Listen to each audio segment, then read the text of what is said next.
At the recent G8 summit, U.S. President Barack Obama announced a new global partnership to improve food security in Africa. The president says the United States has a moral obligation to lead the fight against hunger and malnutrition. Mr. Obama says the food security effort is aimed at boosting the income of farmers and helping 50 million people lift themselves out of poverty over the next 10 years. The president of the African Development Bank, Donald Kaberuka, commented on the president's announcement. This partnership between governments, international financial institutions, private capital is the right thing to do. And I think, as many people observed, the issue now is to get going. Let's go to action. Africa's own dynamic now is looking for partnership based on investment, on trade, on economic growth. So that is the paradigm shift here. Yeah. It's not about Africans coming here looking for additional ODA. It is about what can we do together for the common prosperity. Well, for more information and perspective on President Obama's new initiative to fight against hunger in Africa, I'm joined in the studio by Katie Campbell, Senior Policy Analyst at ActionAid USA. Ms. Campbell, welcome to In Focus. Thank you so much for having me. And now, first, I would like to draw your attention to the bite that we just played of Mr. Kaberuka. He looks excited about this program. Yes. He thinks it's great. Yeah. What's your reaction? Well, I'll say that at ActionAid, we are excited about a focus on food security in Africa. You know, we always like to see the attention there. We do have some concerns, however. I think one of our fundamental concerns is that this is a move towards private pledges for food security in Africa, for agricultural development in Africa, and we really believe in public money going to Africa. Now, Mr. Kaberuka says this is a change or shift in paradigm, because in the past, even when you go back to the 2009 G8 meeting in L'Aquila, the paradigm was that give more public money to African nations so they can help themselves. But he's saying this is a shift. Now we want partnership. Yeah. Is there a problem with that? No, we're not against partnership. In 2009, yes, the G8 donors and others responded to the food price crisis by pledging $22 billion over 3 years to invest in agriculture development.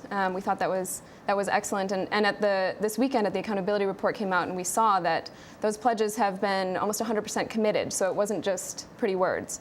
However, the pledge that came out of this year's G8 this weekend was for $3 billion from private sector companies. So you can see that the pledge amount is much less. It's a much smaller amount of money, and it's from private companies as opposed to government. Is it because they're seeing this from a business perspective, where they see this $3 billion being plowed back and eventually, in fact, essentially becoming a kind of a profitable venture to create more money for the continent? If companies are, yes, companies are sort of looking for profitable ventures, exactly. But I think it's not that we have concerns about the private sector. It's more that we have concerns about this rollback of public money because we feel it's so vitally needed. So, for example, many African governments have created country investment plans for their national agriculture strategies. And these plans, the majority of the money that's planned in these plans is for national governments, African governments, and donor governments. And there's only a small sort of portion for private sector investment. So one of our concerns, for example, is that if we sort of roll back our commitments to public money, that that these plans will not be, will not succeed. Yeah, what you're saying here, there should have been more money put out there. Yes, a little more public money. Yes.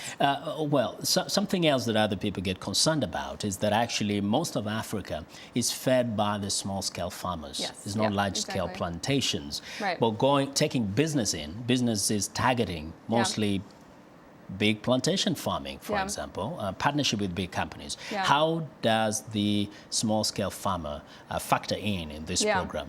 Yeah, so I think one of our concerns is that the private sector doesn't have a great track record of actually reaching those small-scale farmers. You know, they're often, the majority of the hungry people in Africa are often in very rural areas. They're not linked to markets. They don't have access to credit. They're oftentimes women. Women are the majority of smallholder farmers in Africa. And so I think we have a concern that the private sector will not be able to reach those poorest people, and that they could be left behind. Yes, and also looking at some other challenges which actually lead even to food insecurity. Yes. Is there uniformity across the continent? I mean, we know the countries where the biggest challenge is perhaps infrastructure. Right. There's no lack exactly. of food, but other places is security. Right. How do you harmonize all these challenges and create one model that can work for all the countries? Yeah, I don't actually know that there is one answer. I think if ActionAid had to come up with one answer, we would say it would be investing in women smallholder farmers. You know, the FAO just recently came out and said that if we made men and women farmers equal, that we could feed, that those women farmers could feed another 150 million people. But the challenges that women farmers face in every country is completely different. So there isn't really any sort of one big solution. You need to target the women. But very briefly, if you were to be given this plan, President Obama say, okay, just kind of tweak it a little bit. What would you do with it?